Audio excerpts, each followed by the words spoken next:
Steve Jensen is a man without a prayer. So, hoping to evoke the gods of an ancient fishing culture over 3,000 years old, he decides to build an Inuit Inukshuk, a traditional stone sculpture or prayer tower, in an effort to summon the mighty sea-run Arctic char known to swim these waters. Steve is on the shore of the Ekaluk River, high above the Arctic Circle in the Canadian territory of Nunavut. It is here that a run of over 80,000 char, some truly massive in size, swim from the freezing waters of Wellington Bay in the Arctic Ocean inland to Ferguson Lake to spawn and spend the winter. And it is here that Steve hopes to land one of these trophy fish on his fly rod, a feat that so far has evaded him for several days.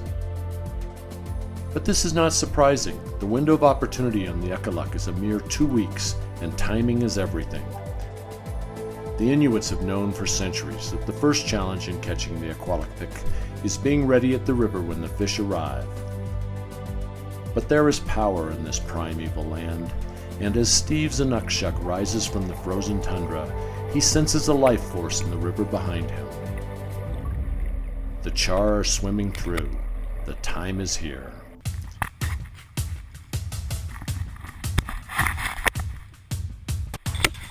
Within seconds, Steve is hooked up to a mighty fish, and an ancestral battle begins.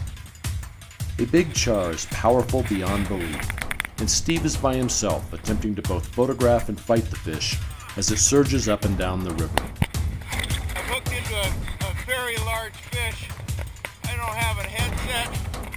I don't have anyone to film this, so I'm holding it in my hand.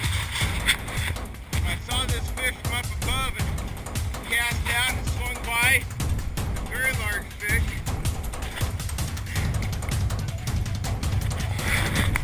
Where's Joe when you need him? I'm the Joe he's referring to, but I'm currently upriver filming another angler.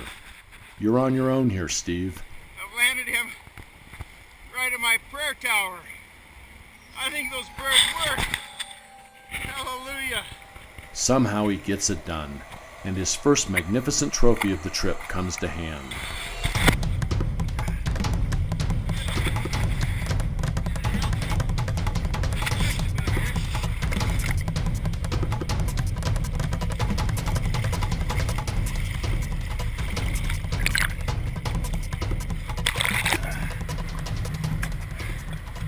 Well, this is the kind of fish you catch after you build a prayer tower.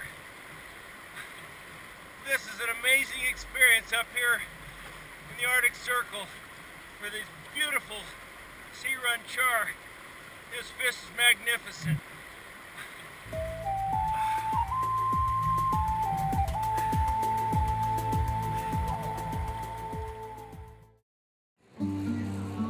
The first thing you realize about getting to the Ekaluk River is that it requires a lot of flying.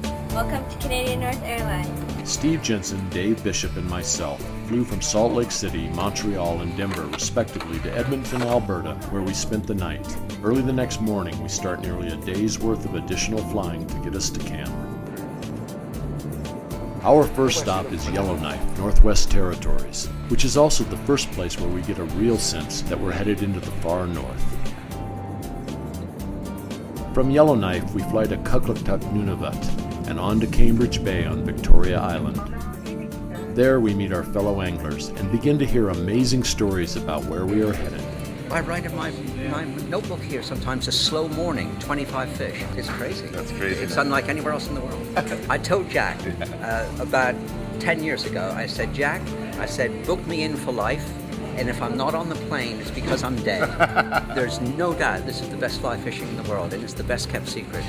Very, very small run, lasts for about 2 weeks, but on its day, it is absolutely a fisherman's wet dream. Wow, it's fantastic. Wow. Cambridge Bay is a tough little town that endures months of extreme cold and darkness. Driving from the airport to our float plane reveals a fleeting glimpse of a culture both modern and traditional.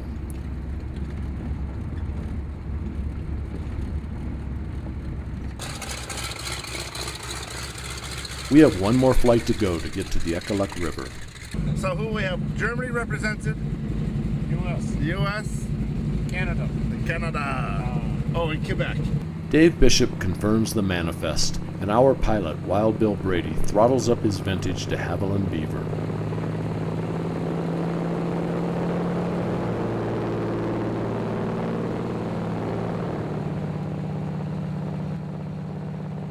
We pass over Cambridge Bay one last time and head toward the river. Compasses don't really work this close to magnetic north, and weather is always unpredictable, so bush flying in the Arctic is often a seat-of-the-pants affair.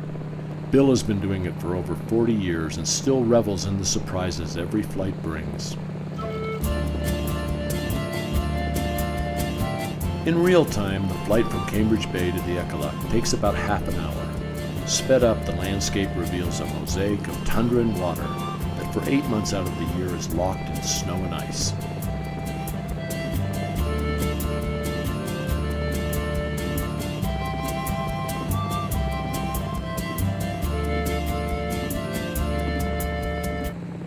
The Ekaluk River is only 3 kilometers long, flowing out of Ferguson Lake to Wellington Bay in the Arctic Ocean. As we fly its course, note the tiny figures of anglers along the right bank. These are the rest of our party of 12 who flew up in the first plane ahead of us and who are now already in the river fishing.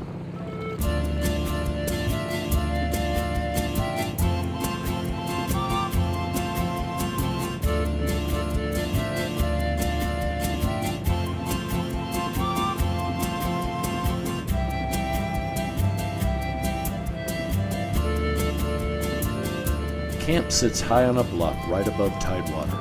There are 7 plywood cabins and a large cook tent. Spartan accommodations at best, but our only creature comfort this far north. We circle around and land just below Home Pool. Our host, Master Guide Jack Ellefson, has us geared up before the propellers stop turning, and he insists that we use very heavy leaders. Anything less than 20 won't work. Okay. 25 is probably a good number later. With only a short time to fish before dinner, Dave is quickly into a nice char and is trying to get control of the fish when he discovers that it has fatally engulfed his fly.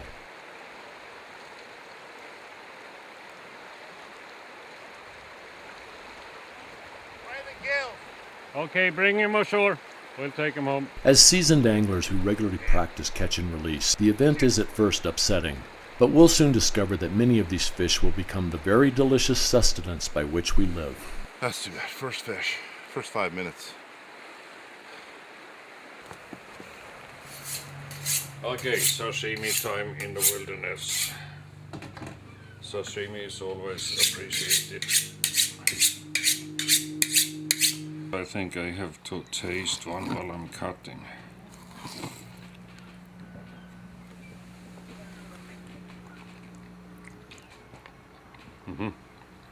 Should make everyone happy. You can see it's the real McCoy. Mike, open your mouth. Oh boy. Open your mouth. Day 1 ends with a fish feast and a welcome from owner Bill Lyle. Supper time. Welcome to our little spot that we really enjoy ourselves here, and hopefully all of you will enjoy yourself. I know you will. Just before we eat, I like to just bless our food. Bless, O Lord, this food to our use and us to thy service, and save us our mind from the each of others. Amen. Enjoy. Just look over here, they're stacked. I've never seen as many fish walking up looking at the gutters. Never seen as many fish, big fish, you know. And they're stacking up like cords of wood. 10th year returning angler Peter Harrison gets everyone pumped up as the sun finally sets just around midnight.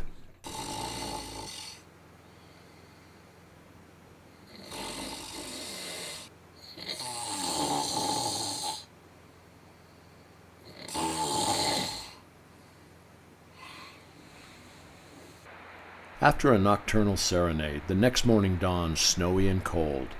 As is his daily custom, Jack checks the waters of Home Pool for new pushes of fish.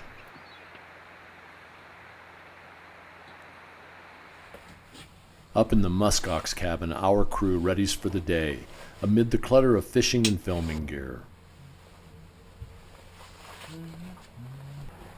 Get down and dirty, getting your waders on. The rustic nature of a fish camp high above the Arctic Circle is endured differently by everyone. It's certainly nice. This is the Shangri-La hut, but sure beats a tent. It's a horrible place, was it? It's a good place. It's just a horrible place. You feel better. You feel good leaving it. Yes. What are you talking about? The loo? Oh, it is a horrible place. Dave in particular is having a bit of a tough morning. That first day they had the little incense thing burning there. Oh, they did? I missed that.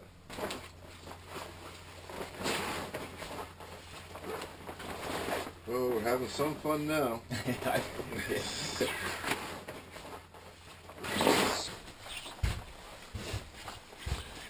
Trying to figure out some way that you're going to catch a fish? Yeah, I'm hoping. I haven't figured it out yet. Well, once. Caught one. While Sir is over there sleeping, you notice that I am rigging him up. I'll tell you, these guys. But we finally get it together and we join Jack on a tour upriver.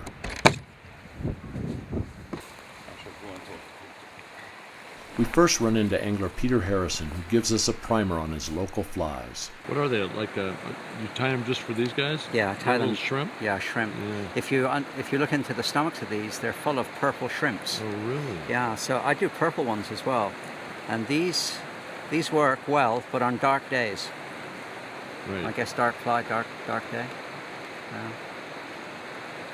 Should the shrimp get up the river though? Well, Or I they're don't know. just keying I on just think it's memory. Yeah. You know, it's just memory. They're just straight from the ocean. Yeah. You know, they were there yesterday. They're on their way up. And so anything shrimpy. This is my favorite fly. This one. This catches more fish than anything. EP1, English Pete 1. But that was developed here. Yep. All you can do is tie and hope. Yeah. But there's nothing like catching a fish on your own fly. I mean, that's what it's all about. While Steve and Dave hike overland to the top of the river, Jack continues along the shore, giving instruction and encouragement to each angler he meets. No hookups? I have something that probably could work. It's not very nice, but it's... As long as it catches fish, Hey, it's good for it's- me. Look at that one, Thomas. It's called the Yellow Peril, and I fished that fly here since the year 2000, and it works.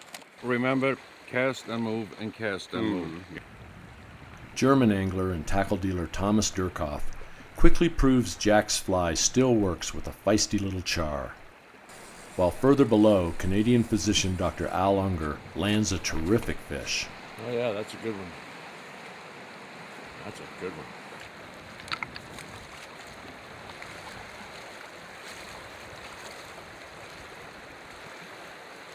Nice job, Al. Most of the char we'll catch in the Ekaluk are absolutely spectacular specimens. Thick-bodied and still bright from the sea, they display amazing reserves of powerful energy upon release.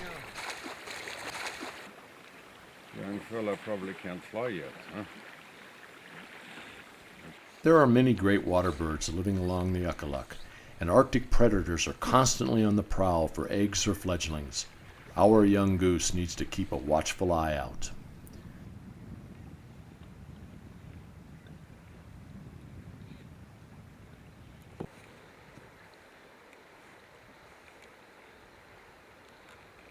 Arctic foxes are very common and have been trapped here for the estimated 30 centuries the Inuits have been known to exist in this area. So at one time, Joe, this here has been a tent ring.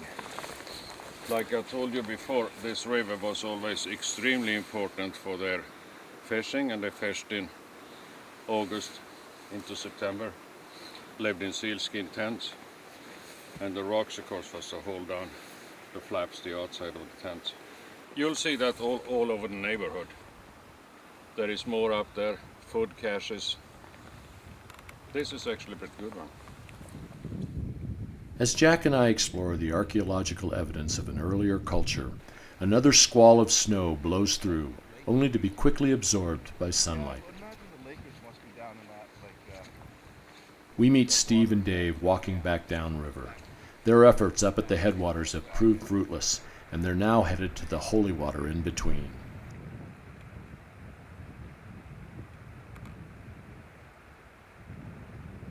Upon their arrival, they find British angler and internet entrepreneur Martin Walker already hooked up.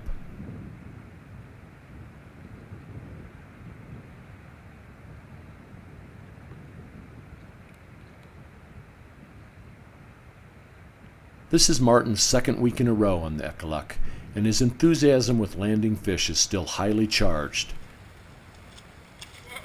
if perhaps a bit unstable. But a bruised bum is a small price to pay for a fish this magnificent on the fly. Right on!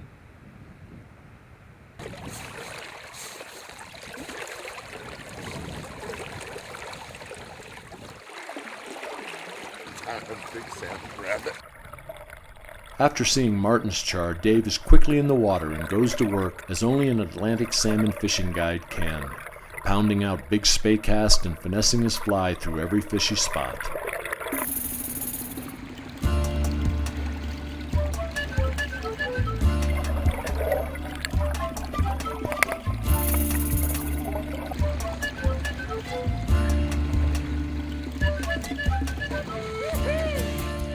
The effort soon pays off with a big pull, and Dave does his own dance downstream.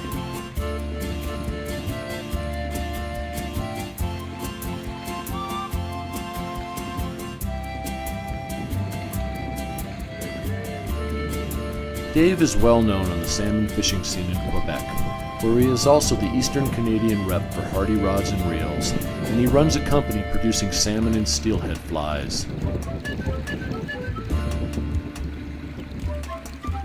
This lad knows his anatomous fish, and he simply can't get over the knuckle-busting power of these Ekaluk River char.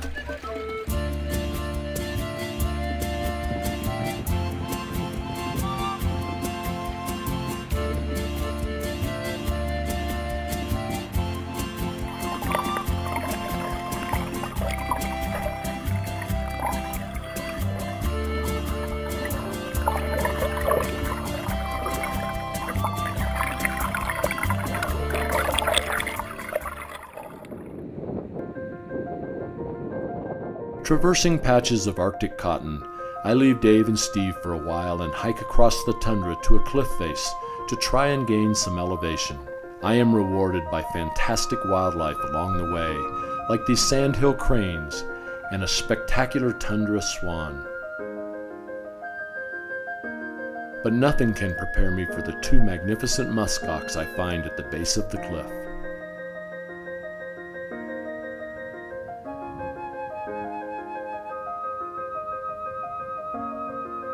This is a stark yet beautiful environment where nothing grows tall and relics like this ancient Inuit foxtrap still dot the landscape. I reach the top of the cliff and a great view of Ferguson Lake, but the true nature of my hike soon reveals itself in a very noisy fashion. A fledgling peregrine falcon is quite upset at my arrival. I climb above it for a better look, and suddenly out of the sky comes Mama. And she is one unhappy falcon.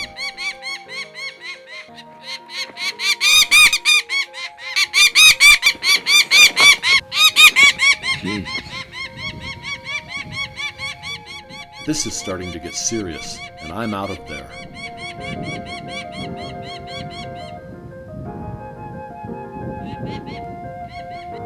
With all this Arctic wildness, I'm suddenly starting to crave my own human counterparts. I find one of them attached to something very large in the river just above camp. Dave Bishop, who simply never stops giving it 110%, has just hooked into a lake trout well over 40 inches in length. The size of this laker. Woo! Nice. Oh man. Nice.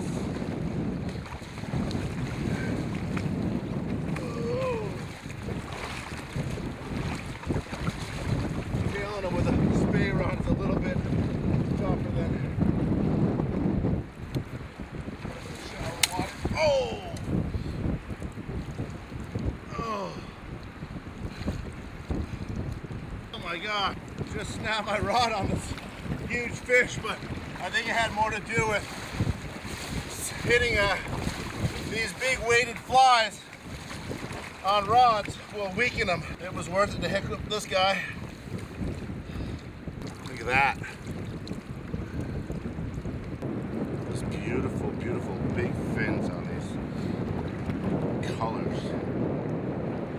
Look at the size of this tail when you splay it out. That's well over 12 inches. Look at that. Just beautiful. A green sheen on it. It's amazing to think in this tundra, this very, very cold, harsh environment, it's very unforgiving that you can have two majestic species like an Arctic char and this great lake trout living in these frigid, frigid waters. They've been here for thousands and thousands of years, supporting the Innu for the years that they've been here. It's just amazing. It's a real privilege to be here, to see this country and to fish these waters. Yep, it should hopefully be okay. Second time that he's going to come. They open that stuff. Caribou roast on a bed of veggies, expensive French wine. That's our supper for tonight. Cooking for a dozen bottomless appetites, Jack prepares a delicious midweek dinner of wild caribou roast with all the fixings. What I do, I brown it in a pan, then I smear it in mustard, instant coffee on it, 400 degrees for half an hour, and then 350 for about 2. And this one came out okay. The resulting feast is highly anticipated by hungry anglers who burn calories by the thousands, fishing for 10 or more hours a day in the Arctic cold. Bon appetit, gentlemen. I think this is excellent food. I think that I come here for the food, not for the fishing. I come here just this delicious caribou. Is it caribou? Yes, caribou is actually better than my wife's. Well, she's a much better looking cook than The humor is high, but the morale is sinking. Compared to previous years, the fishing has been very slow, and commercial nets at the mouth of the river have everyone concerned. An evening roundtable ensues. So when these fish are coming in, even though the nets are only on one side, one coast, it does impact them, I think, coming down the shoreline here. When the nets were here very close in the bottom of the river, the mouth of the river last year, it did. I mean, there was no question. The fish were spooky. Just shut it down. Yeah, it shut it down. And always the nets have been above us, and so that doesn't affect us. And so the fish pass us, and then the commercial guys will take what they needed, and obviously they do it well because the fish run is very healthy here. So it's worked very, very well. Last year was different. The nets were right underneath us in the river, and so the fish that managed to get through were spooked. My take on it is simply this, that if you have nets in that are beneath the fisherman, obviously there has to be an effect. It's a question of math. You can't take out 4,500 fish without affecting the fishing above where the nets are. And so the problem is that the sports fishermen and the commercial fishermen are fishing at the same time. It's not a problem if the nets are above the sports fishermen. It's a problem if the nets are down below. We've seen a great number of char in the river over the past few days, but the bite has been way off. Strange as it may seem, for the past 10 years, anglers have only fished the campsite of the river. Dave asked Peter Harrison what the fishing is like on the opposite shore. I've never been over the other side. With owner Bill Lyle's son Willie and grandson Fraser looking on, Peter considers the question. But maybe for all of these years, this side is the side where the least fish come in. On that side, my God, we should build a lodge. I know two things for sure. Steve and Dave will be on the other side of the river first thing in the morning, and I'm going to pay a visit to the commercial fishing camp below us. I'm on a small island at the mouth of the Ekaluk River, where for 2 short weeks a year a group of native Inuits set up a commercial fishing camp for Arctic char. I've convinced them to let me come along as they check one of their nets.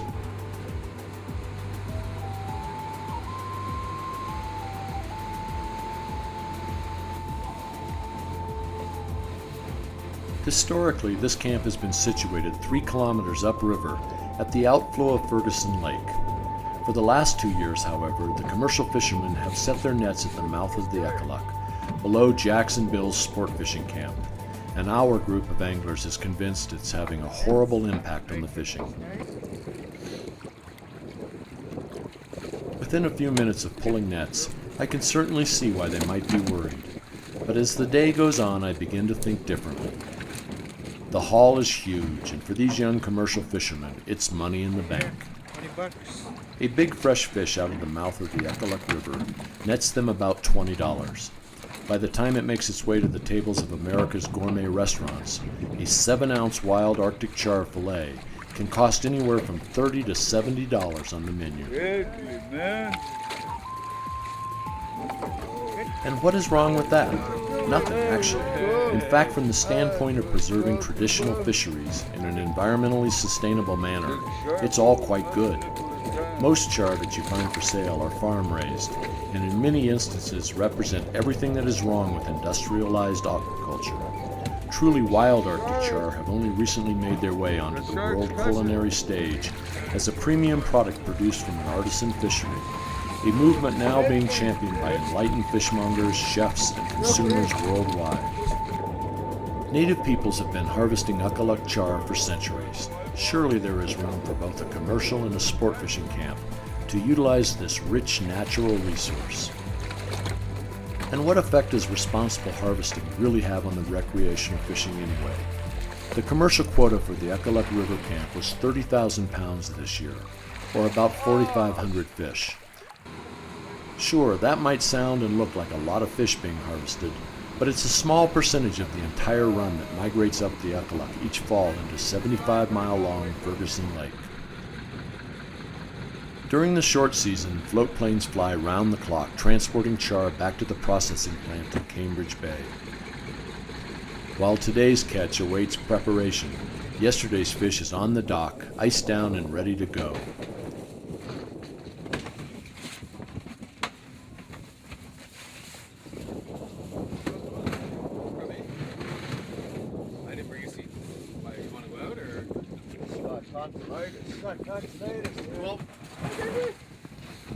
Gotta make a seat for me. Who's gonna have a seat on the box, you see?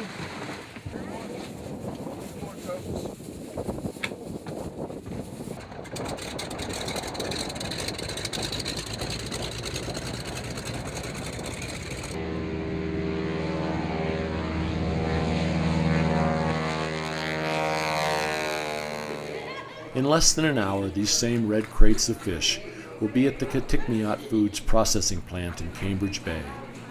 There they will go through a final cleaning before being sold as fresh and frozen whole fish, vacuum-packed steaks, cold-smoked fillets, and char jerky.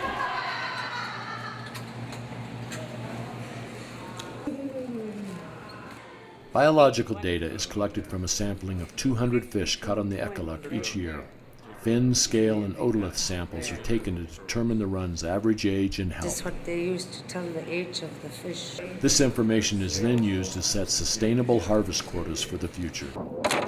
Commercial fishing is hard work, and once one plane is loaded, a new catch of fish must be cleaned, sorted, and iced for the next intrepid bush pilot, bent on making a large percentage of his annual salary during these few halcyon days of autumn. My fishing buddy Johnny has been extolling the virtues of fresh char liver all morning. I couldn't quite get there. It's only midday, but the guys are getting tired, and will soon slip out of their fishing gear for an afternoon nap.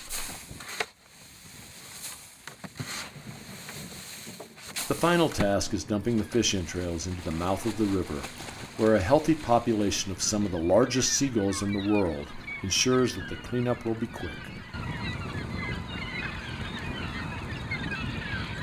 This is what we eat. Nothing goes to waste. We're gonna cook this later on for supper. You cooked the head? Yep. Well, we had the tongue yesterday with some ribs, which was very good. Ever the gourmand, Johnny invites me back to his shack for a parting taste of native cuisine. Oh yeah, man. Later that afternoon, I hike back up the wrong side of the river, where just as I expected, I find Steve and Dave. It's been a slow morning, but Dave is starting to get some action.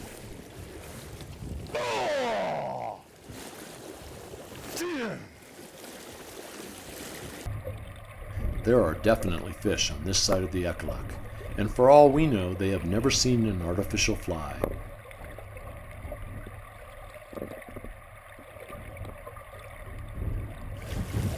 They're on the bite, man. They're on the bite now. Fish on.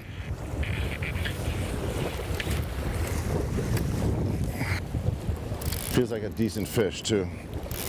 Could this be one of those truly trophy-sized char we've been hearing so much about? Hey, it's a nice fish. Look at that thing just taking out line. Yee-hoo. Yippee! Look at that. Ooh, that's a nice fish. I'm gonna have to run after this thing. Holy shit.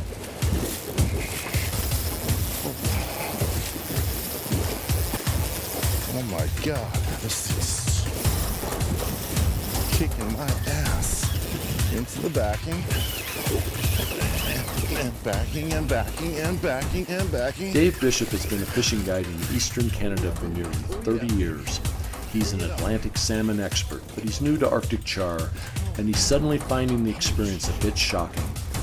While other anglers watch from the traditional right bank, Dave finds himself sprinting downriver. This thing went from being 100 feet away from me to 100 yards in about 6 seconds.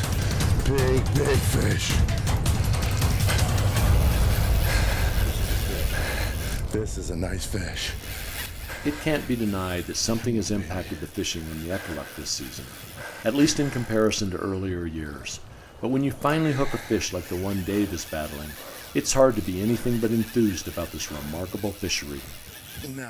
It's up to Jack and Bill and the Inuits in the fishing camp below to work out a viable shared resource plan that satisfies both their needs in preserving the traditional culture of an indigenous people. I've been reeling for the last 20 seconds and it's all backing. While providing superb recreational angling and genuine adventure for others. Down to the running line now. That fish is about 150 feet away from me now. Wow. What a run. What a run. Keep him up out of these boulders so it doesn't cut me off.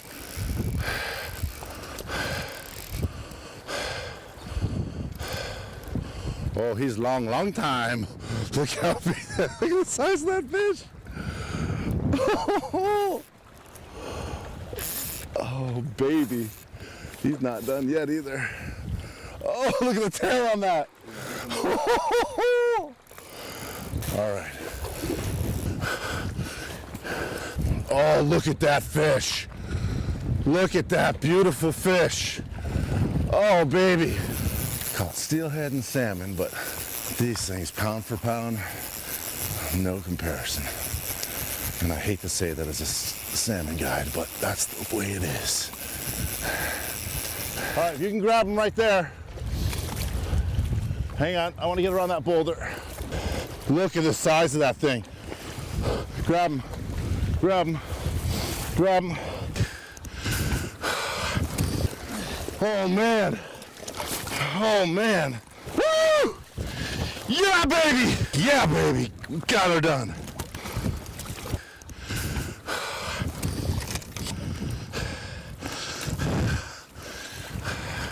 Char of a lifetime. Unbelievable. Great, great fight. What a majestic fish. Unfortunately, Dave's big fish couldn't be revived, and it would become part of the camp's larder. Wow. Let me get a snapshot of you. Good? Oh, that's an awesome. After spending the rest of the afternoon fishing the top section of the river, Dave made his way down and ran into a strange and beautiful sculpture. How could he know that Steve had built this prayer tower hours earlier to successfully summon the Inuit fish gods? He was even more confused to now find Steve sitting just below his tower in obvious distress.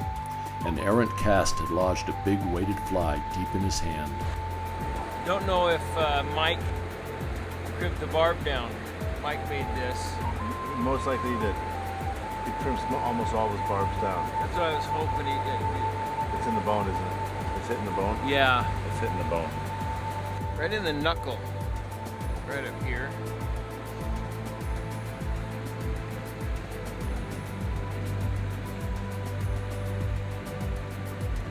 Doesn't have a barb, you're gonna get it out. It's not sliding. Ay, ay, ay. All right, let's go. Big Char in one hand, Big Char fly in the other. Dave and Steve hike back to the rendezvous point for pickup. That's amazing. That's awesome. Steve describes building his prayer tower to Dave, who is duly impressed. No idea when you're running around. Hi guys. Hello. Hey. Had a good day. Yeah. Yeah, we got a couple of them. We had to kill the fish because he took it down into the gills. It's okay. Okay. Yeah.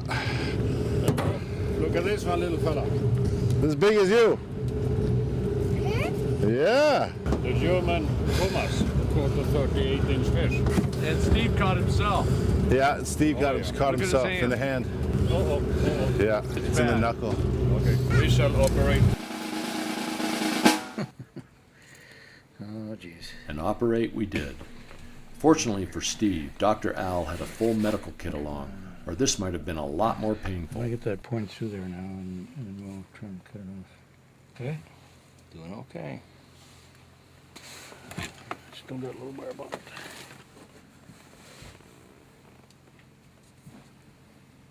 There we go. Nobody's eyes got it. Okay, here we go.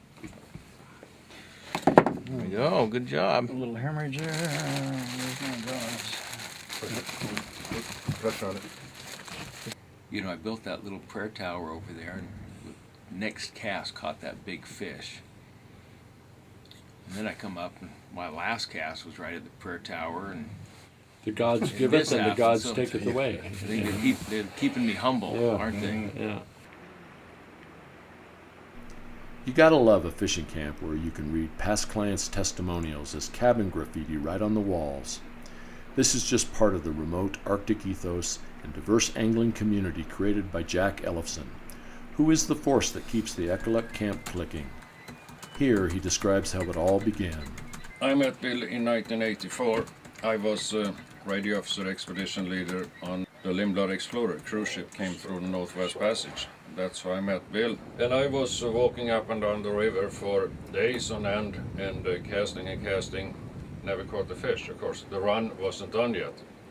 And one day the whole river exploded, and I thought I had gone to heaven instantly.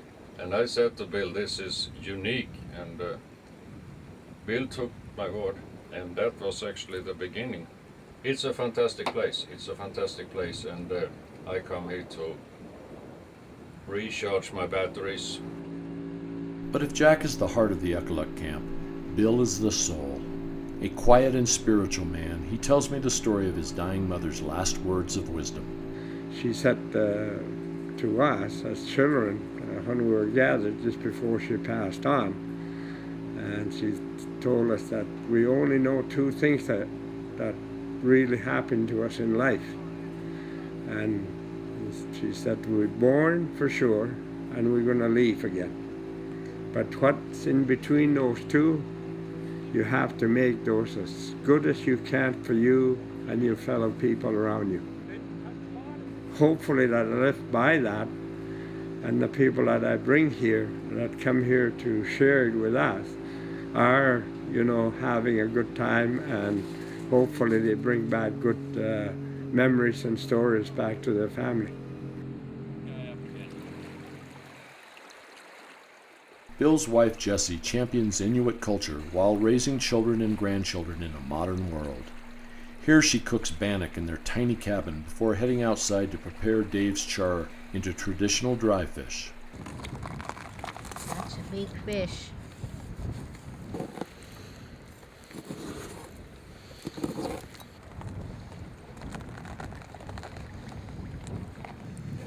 There. Yeah, I'll wash it for you, see. That's heavy. Dry fish has been made by the Inuits for thousands of years and is still a staple food for many folks living this far north in the Arctic. It is prepared in an ancient ritual which ensures respect for the fish and future success for the fisher. It's important we hang the fish with the skin side out first, and also that the fish is facing the direction where it was swimming. That's supposed to mean good luck. These fish have been hanging here for a few days, ready to be turned over.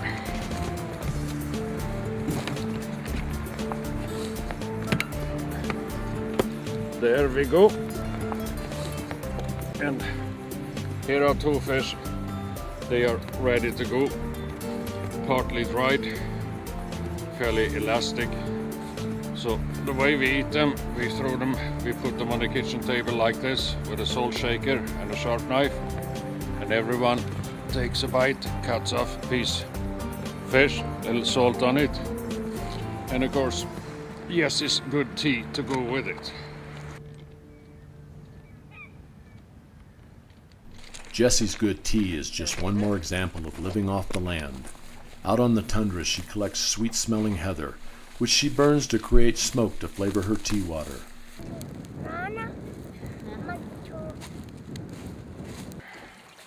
The end result is Arctic ambrosia. It's God's gift to man. Cup of tea like this. Perhaps so. But God's real gift to those who search for wild fish in wild waters are the amazing Arctic char of the Ekaluk.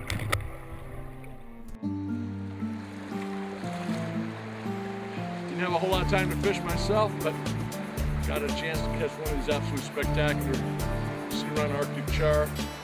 Nice, beautiful fish. I'm gonna let him go.